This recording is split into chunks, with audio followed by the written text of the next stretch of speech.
오늘의 말씀은 예레미야 19장 14절부터 20장 6절까지 말씀입니다. 예레미야가 여호와께서 자기를 보내사 예언하게 하신 도벳에서 돌아와 여호와의 집들에 서서 모든 백성에게 말하되, 만군의 여호와 이스라엘의 하나님께서 이와 같이 말씀하시되, 보라, 내가 이 성읍에 대하여 선언한 모든 재앙을 이 성읍과 그 모든 촌락에 내리리니 이는 그들의 목을 곧게 하여 내 말을 듣지 아니함이라 하시니라. 임멜의 아들 제사장 바수훌은 여호와의 성전의 총감독이라. 그가 예레미야의 이 일 예언함을 들은지라. 이에 바수훌이 선지자 예레미야를 때리고 여호와의 성전에 있는 베냐민 문 위층에 목에 씌우는 나무 고랑으로 채워두었더니, 다음 날 바수훌이 예레미야를 목에 씌우는 나무 고랑에서 풀어주매 예레미야가 그에게 이르되, 여호와께서 내 이름을 바수훌이라 아니하시고 마골 밋사빕이라 하시느니라. 여호와께서 이와 같이 말씀하시되, 보라, 내가 너로 너와 내 모든 친구에게 두려움이 되게 하리니 그들이 그들의 원수들의 칼에 엎드러질 것이요 내 눈은 그것을 볼 것이며, 내가 온 유다를 바벨론 왕의 손에 넘기리니 그가 그들을 사로잡아 바벨론으로 옮겨 칼로 죽이리라. 내가 또 이 성읍의 모든 부와 그 모든 소득과 그 모든 귀중품과 유다 왕들의 모든 보물을 그 원수의 손에 넘기리니 그들이 그것을 탈취하여 바벨론으로 가져가리라. 바수후라, 너와 내 집에 사는 모든 사람이 포로되어 옮겨지리니 내가 바벨론에 이르러 거기서 죽어 거기 묻힐 것이라. 너와 너의 거짓 예언을 들은 내 모든 친구도 그와 같으리라 하셨느니라. 네, 우리 어제 하나님께서 예레미야에게 토기장이의 집에 가서 옹기를 사고, 그리고 백성의 지도자들, 그리고 또 제사장들 가운데에 또 지도자들, 그들을 이끌고 흰놈의 아들의 골짜기에 가서 하나님의 심판의 메시지를 전하고, 그 옹기를 깨트림으로 하나님께서 이 유다 왕국을, 이 이스라엘 민족을 멸망케 하실 것이다 하는 그 심판의 메시지를 전하게 하셨습니다. 그리고 이제 오늘 본문에서 그 다음의 장면을 설명합니다. 19장 14절 말씀 보시면, 예레미야가 그 도벳에서부터, 즉 흰놈의 아들의 골짜기에서부터 돌아와서 여호와의 집 뜰에 서서 모든 백성에게 말했다, 이렇게 말씀하는데요. 여호와의 집이라면 성전을 의미하는 거겠죠. 성전 뜰에 서서 백성들에게 말씀합니다. 자, 15절 말씀이죠. 만군의 여호와 이스라엘의 하나님께서 이와 같이 말씀하시되, 보라, 내가 이 성읍에 대하여 선언한 모든 재앙을 이 성읍과 그 모든 촌락에 내리리니 이는 그들의 목을 곧게 하여 내 말을 듣지 아니함이라 하시니라. 자, 여러분, 여기에서 우리가 뭘 할 수 있습니까?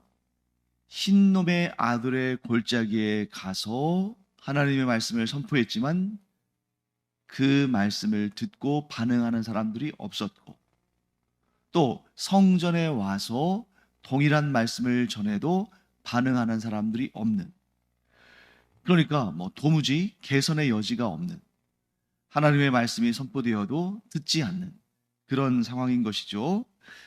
자, 우리는 이런 상황을 보면서 우리의 삶에 두 가지를 적용할 수 있어야 됩니다.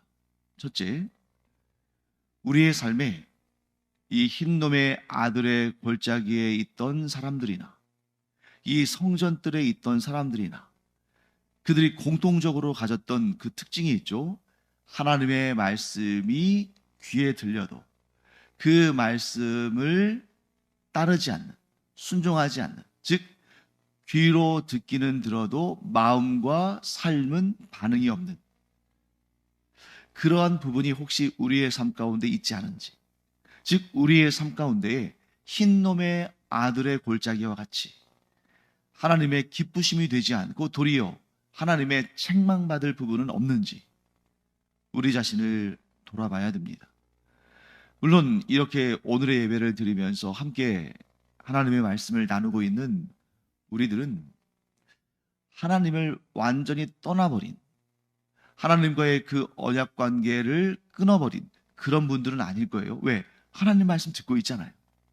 그런데 우리가 이 본문에 나오는 그 흰놈의 아들의 골짜기에서 하나님을 버리고 우상을 섬기고 있는 사람들과 같진 않지만, 또 이 본문에서 성전뜰에 서서 예레미야가 선포하는 하나님 말씀 듣지만 반응하지 않는 그런 패역한 유다 백성들, 곧 멸망하게 될 그들과 우리는 좀 다르지만, 그럼에도 불구하고 우리 안에도 그들이 보여준 그런 모습의 일부가 있을 수 있기 때문에 우리 스스로를 좀 돌아봐야 된다. 내가 하나님의 말씀에 곧장 즉각적으로 반응하는 부분들도 있지만, 한편으로는 하나님의 말씀을 내가 듣고 알고 있음에도 불구하고 특별히 어떤 특정한 부분에 있어서는, 그게 무엇인지 저는 알 수 없습니다만, 그것이 언어에 관한 부분이든 사람과 사람 사이의 관계에 관한 부분이든, 혹은 나와 하나님 사이의 관계에 대한 부분이든, 혹은 나의 잘못된 습관이나 반복적으로 저지르는 죄의 문제든, 그것이 무엇인지는 제가 알 수 없지만 우리 각자에게 혹 그런 부분은 없는지, 즉 나에게 있어서 특별히 취약한 부분은 없는지, 아무리 댐이 크고 강하게 건설되었어도 거기에 작은 구멍 하나가 생기면 그 댐이 다 무너지듯이 우리의 모든 부분이 다 경건하고 올바르고 하나님 보시기에 참 좋아 보인다 할지라도 우리 가운데 하나님께 감추어둔, 물론 하나님은 다 아시죠. 그런데 그렇게 하나님을 향해서 경건하지 못한 그런 부분들이 있다면 그것을 점검하고, 이 2600년 전에 이 유다 백성들은 이렇게 하나님께서 그 부분을 돌이켜 하나님께로 돌아오라 했을 때에 그 말씀에 순종하지 않아서 결국은 하나님께서 선포하신 그 재앙과 멸망을 당했습니다만, 우리는 하나님의 말씀을 들음으로 우리의 그 취약한 부분들을 돌아보고 그 부분을 하나님께 솔직하게 고백하고 하나님의 도우심을 구할 때에 하나님께서 성령의 놀라운 역사하심을 통해서 그 구멍을 메우시고 깨끗하게 하시고 무너지지 않게 하실 줄 믿습니다. 그래서 첫째로 우리는 우리 자신 안에 이와 같은 하나님의 말씀에 반응하지 않는 그런 흰놈의 아들의 골짜기나 이런 성전들에 모여있는 백성들의 모습 같은 그런 부분은 있지 않은지 우리가 한번 살펴보기를 원합니다. 그리고 두 번째는 우리가 살고 있는 이 사회에도 이런 흰놈의 아들의 골짜기와 같이 정말 하나님 앞에 패역하고 더럽고 가증하고 악한 그런 부분들이 있지 않습니까? 우리가 그런 부분들을 볼 때 침묵하기보다는 예레미야처럼 하나님의 뜻을 받들어 그곳에 하나님의 말씀을 선포하는 그 일, 곧 선지자적 사명을 감당해야 한다 하는 것을 우리 꼭 기억하기 바랍니다. 그런데 어떤 경우는 분명히 이것은 하나님의 뜻과는 다르다, 아니 하나님의 뜻을 정면적으로 반대가 되고 그 하나님의 뜻을 배격하는 그런 일이지만, 내가 좀 거기에 나서서 하나님의 뜻은 이렇다 하고 선포하기가 좀 어려울 수 있잖아요. 그럴 때는 첫째, 기도로 그것을 하나님께 올려드려야 됩니다. 내 힘은 미약하지만 그러나 하나님의 놀라우신 역사가 이곳에 임해서, 성령의 역사가 이곳에 임해서, 대각성의 역사가 이곳에 임해서, 그래서 나 스스로 나 혼자는 이런 상황을 어떻게 바꿀 수가 없지만 내가 간절히 기도할 때에 하나님의 놀라운 역사가, 성령의 놀라우신 역사가 이곳에 임해서 이 악함이 바르고 경건한 것들로 바뀌어지기를 늘 마음에 두고 기도해야 됩니다. 그러다가 예레미야처럼 예레미야가 자기가 처음에 이렇게 고백했잖아요. 나는 아이와 같습니다. 나는 말할 줄을 알지 못합니다. 예레미야도 엄두가 안 났던 거죠. 그런 패역한 예루살렘과 이 유다 왕국, 이스라엘 민족의 그러한 악함을 보면서 그 거대한 악 앞에 너무나 작은 아이와 같은 그런 자신의 모습을 보면서 감히 그곳에 하나님의 말씀을 선포할 엄두가 나지 않은 거죠. 하지만 예레미야를 부르신 하나님께서 우리도 부르셔서, 또한 예레미야에게 힘 주신 하나님께서 우리에게 힘 주셔서, 예레미야의 입에 말씀을 두신 하나님께서 우리의 입에도 말씀을 두시면 우리가 담대하게 하나님의 말씀을 또한 전하고 선포하는 그런 하나님의 귀한 선지자적 사명을 감당하는 우리가 되기를 간절히 축원합니다. 예레미야도 두려웠어요. 그런데 하나님께서 말씀하셨죠. 걱정하지 말아라. 두려워하지 말아라. 내가 너와 함께한다. 또 너를 돕는 자들을 내가 너에게 보내리니 이 성 사람들이 너를 해치지 못한다 하고 하나님께서 그에게 은혜의 말씀, 약속의 말씀, 힘을 주시는 말씀을 주셨을 때 예레미야가 용기를 내서 하나님의 말씀을 이렇게 선포하지 않습니까?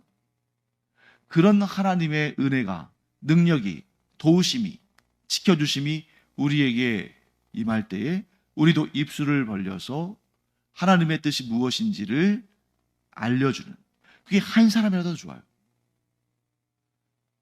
내가 뭐 사회적인 역량이나 영향력이 그리 크지 않아서 뭐 내가 수많은 사람들에게 전하지 못한다 할지라도 한 사람이라도, 내 가족 중에 몇 명이라도, 내 친척 중에 몇 명이라도, 내 이웃 가운데 몇 명이라도 이 하나님의 뜻이 무엇인지를 전하면 그것으로도 하나님께서 참으로 기뻐하시고 칭찬하시고 선지자에게 주시는 상을 주실 줄 믿습니다.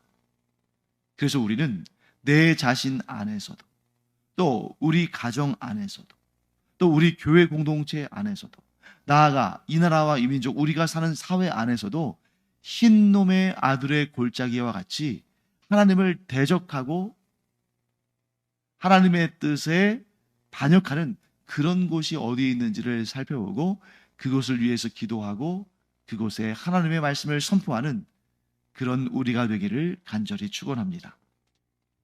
자, 그때 예레미야의 그 말을 듣고 있던 사람이 있었는데, 자, 20장으로 이제 넘어가서 1절 말씀 보시면 이렇게 나와 있죠.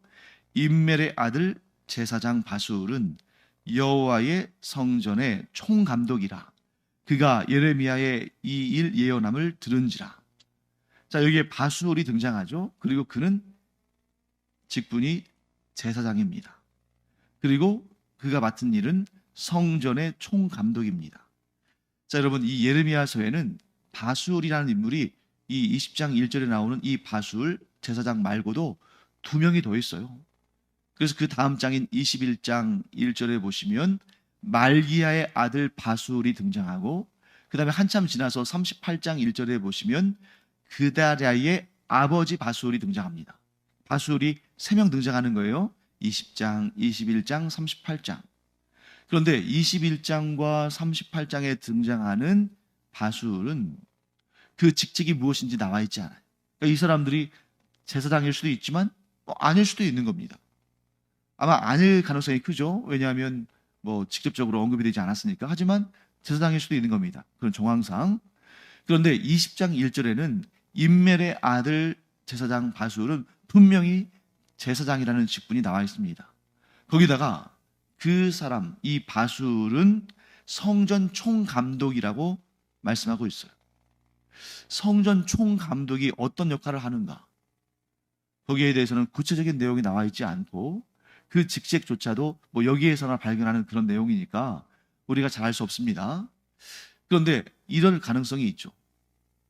우리가 성전 총감독이라는 말은 잘 흔하게 듣는 말은 아니지만 대제사장이라는 용어는 우리에게 익숙하잖아요. 그러니까 이 성전 총감독은 대제사장을 지칭하는 것일 수도 있습니다. 하지만 저 개인적인 생각으로는 대제사장을 의미하는 것은 좀 아닐 것 같다. 자, 왜냐하면 만약 이 바술이 대제사장이었다면 성전의 대제사장이다. 아니 성전회를 빼도 되죠? 바술은 대제사장이다. 이렇게 말하면 될 것을 굳이 성전 총감독이라고 말할 필요는 없잖아요.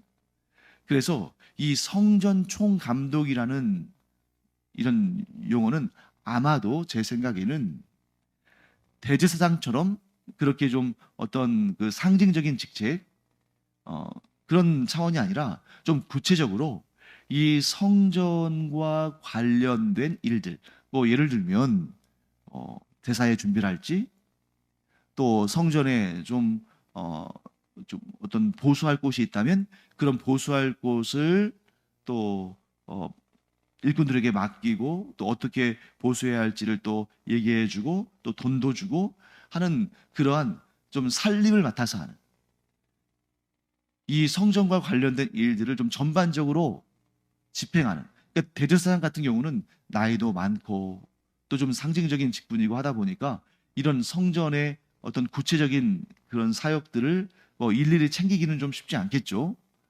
하지만 좀 젊은 사람 가운데 뭐 너무 젊은 어리기보다는 좀 적절한 연륜이 있고 경륜이 있는 사람 가운데에 좀 이 성전에 관련된 일들을 좀 총괄할 수 있는 그런 사람을 지칭하는 것이 아닌가. 그러니까 실권자겠죠. 대제사장이 상징적이고 대표적인 그러한 의미를 갖고 있다면 이 성전 총감독은 이 성전에서 일어나는 일들과 성전에서 일하는 사람들에게 실질적인 권한을 행사하는 그런 실권자다라고 보는 것이 좋을 것 같습니다. 그래서 예레미야의 말을 듣고 있던 이 제사장 성전 총감독 바술이 나섰습니다. 그가 어떻게 했냐면 2절 말씀 보시면 바술이 선지자 예레미야를 때리고 여호와의 성전에 있는 베냐민 문 위층에 목에 씌우는 나무 고랑으로 채워두었더니 이 장면을 여러분 상상해 보세요. 채찍으로 때립니다. 그 정도의 권한이 있는 거예요. 거기다가 베냐민 문 위층, 이 베냐민 문 위층이 아마 이런 다락 같은 곳이었을 겁니다. 그곳에 목에 씌우는 나무 고랑으로 채워두었다. 자, 이게 정확히 어떤 모양, 어떤 구조로 되어 있는지 우리가 잘 알 수는 없지만 우리가 이제 춘향전 같은 걸 보면 그 춘향이가 그 거울 사또의 수청 들기를 거부하다가 목에 칼을 씌우고 그 감옥에 들어가잖아요.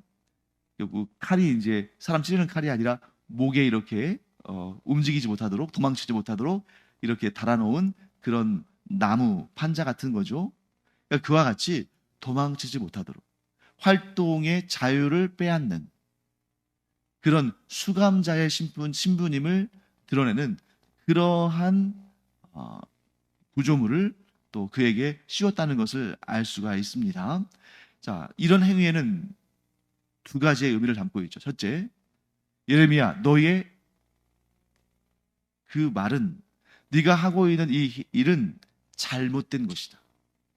즉 예레미야가 선포하고 있는 하나님의 말씀이 거짓 예언이다. 그러므로 너는 유죄하다. 이렇게 의미를 담고 있는 거죠. 두 번째는 자유를 제한했으니까 이제 곳곳으로 다니면서 그런 예언하는 행위를 하지 말라 하는 그런 의미를 담고 있겠죠. 즉 예레미야의 예언은 잘못된 것이다. 그리고 그는 그렇게 예언하면 안 된다. 이런 두 가지의 의미를 담았을 텐데 그 다음에 3절 말씀 보시면 다음 날 바술이 예레미야를 목에 씌우는 나무 고랑에서 풀어주매 라고 돼 있죠. 그 말씀을 보면 바술이 정말 예레미야가 큰 죄를 지어서 이 사회의 암적인 존재니까 그를 이 사회에서 격리시켜야 한다 혹은 제거해야 한다 이렇게까지는 생각하지 않고 좀 경고성 부류였던 것 같아요. 경고하는 차원에서 감금했던 것 같습니다. 그러니까 그 다음날 바로 이제 풀어준 거죠. 그때 예레미야가 바수울에게 이렇게 말합니다. 여호와께서 내 이름을 바수울이라 아니하시고 마골 밋사빕이라 하시느니라. 자, 마골 밋사빕. 마골 밋사빕이라는 말은 굉장히 우리가 그냥 듣기에도 좀 좋지 않은 그런 느낌처럼 들리죠. 자, 이 말의 의미는 뭐냐면 사방에서 닥쳐오는 위험, 사방에서 밀려드는 두려움, 즉 겹겹이 애워쌈을 당하고 두려워하고 무서워한다, 이런 의미예요. 자, 그 이름을 바꿔주신 이유가 뭐겠습니까? 하나님의 심판이 이루어질 것을 그의 이름을 통해서 말하는 것이죠. 하나님께서 이름을 이렇게 바꾸실 때에는 그의 앞날이 바뀔 것을 말씀하는 거 아닙니까? 그래서 아브람을 아브라함으로, 사레를 사라로, 야곱을 이스라엘로, 바수를 마골 밉사빕으로 바꾸신 것은 그의 미래가 이렇게 될 것임을 하나님께서 선포하신 것인데, 장차 이 바술뿐만 아니라 그와 함께한 사람, 즉 바술의 말을 듣고 그와 동조한 모든 사람들은 사방으로 우겨쌈을 당하는 공포를 느끼게 될 것이다. 그리고 그 말씀은 어떻게 성취됩니까?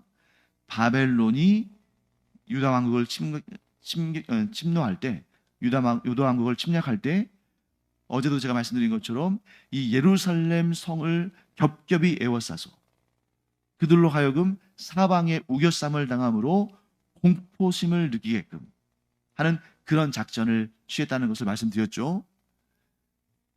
그렇게 된다는 것이죠. 그래서 결국 5절과 6절에 구체적으로 이렇게 말씀하십니다.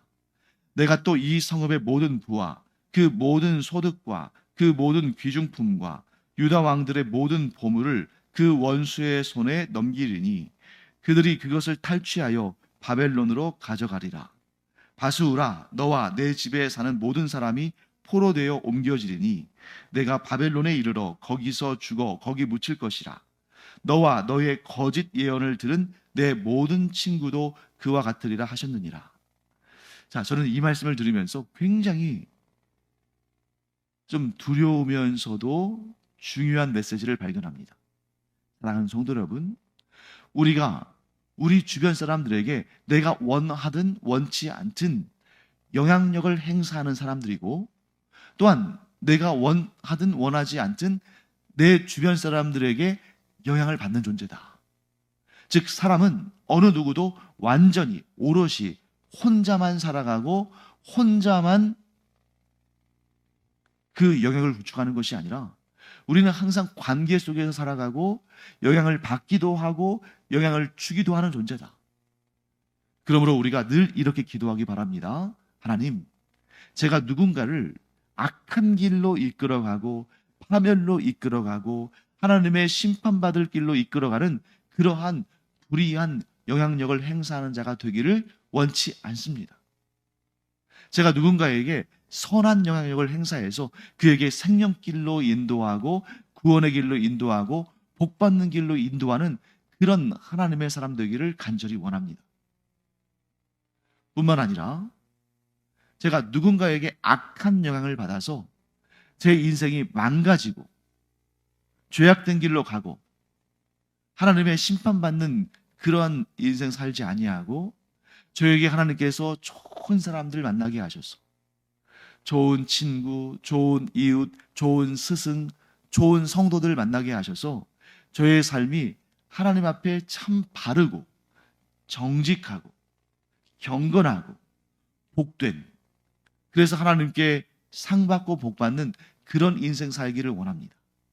그렇게 기도하는 우리 되기 바랍니다. 또한 우리 자녀들을 위해서도 그렇게 기도해야 되고 우리의 후손 대대로를 위해서도 그렇게 기도함으로 하나님께서 우리를 복되게 하셔서 아브라함처럼 우리를 복의 근원으로 삼으셔서 우리 주변에 있는 사람들이 우리로 인해서 복을 받고 구원받고 하나님의 상 받고, 또한 우리 주변에 하나님께서 참 경건하고 복되고 좋은 사람들을 두셔서 그들에게 또한 선한 그런 영향력을 받아서 우리가 점점 더 성장하고 성숙해지는, 그래서 내가 복이 되고 또한 내가 주변 사람들로 인해서 또한 복을 받는 그런 아름다운 관계가 우리뿐만 아니라 우리 가정, 또 우리 교회, 우리 후손 대대로 이 복을 얻기를 간절히 축원합니다.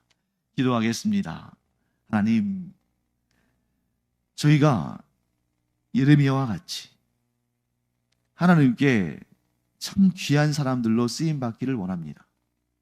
바술처럼 자신이 죄를 지을 뿐만 아니라 다른 사람들도 죄악된 길로 끌고 가는 그런 악한 영향력을 행사하는 사람이 아니라 선한 영향력을 행사함으로 우리가 복이 되고 또한 우리가 우리 주변 사람들로 인해서 복을 받는 그런 아름답고 복된 주의 자녀들 되게 하여 주시옵소서.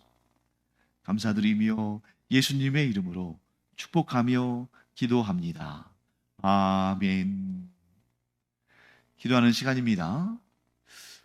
우리가 교제하는 사람들의 그 폭이 막 아주 넓지는 않을 거예요. 나이가 들수록 또 이렇게 만나서 교제하는 사람들이 좀 적어지지 않습니까? 어린 시절에 막 학교 다닐 때는 사람들이 넘쳐나지만 이제 좀 나이가 들수록 좀 그렇지는 않을 거예요. 그때 우리 인간관계를 더 소중히 여기고 더 잘하기를 바랍니다. 그래서 내가 다른 이들에게 복이 되어주는 사람, 또 하나님께서 내 주변에 정말 복된 사람들 만나게 하셔서 서로 복과 은혜를 주고받는 그런 사람들 되기를 기도하기 바랍니다. 기도하겠습니다.